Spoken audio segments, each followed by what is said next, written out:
আলুর দম এই কথাটা শুনলেই প্রথমেই আমাদের মনে আসে যে বেশি করে পেঁয়াজ রসুন দিয়ে কষিয়ে একদম রান্না করা, একদম জমে যাবে।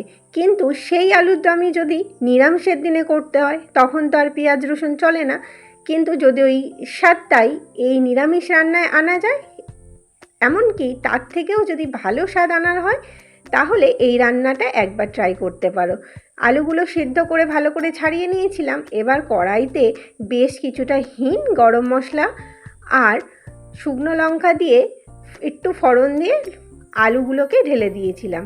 আলুগুলোকে বেশ লাল লাল করে ভাজা হয়ে আসলে উপর থেকে আদা গ্রেট করা, লবণ, হলুদ আর লঙ্কা গুঁড়ো, ব্যাস এইটুকুই ভালো করে নাড়াচাড়া করে জল দিয়ে একটু ফুটিয়ে নিলেই যেই ঝোলটা থেকে তেল ছাড়বে তখনই একটু গরম মশলা আর বেশ কিছুটা ঘি আর যদি কাসুরি মেথি উপর থেকে ছড়িয়ে দেওয়া যায় তাহলে এর যে গন্ধটা বেরোবে এতেই অর্ধেক খাবার কিন্তু খাওয়া হয়ে যাবে।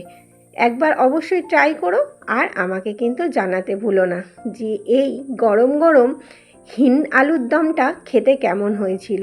বিশ্বাস করো, আমি তো জাস্ট এর প্রেমে পড়ে গেছি। বাই।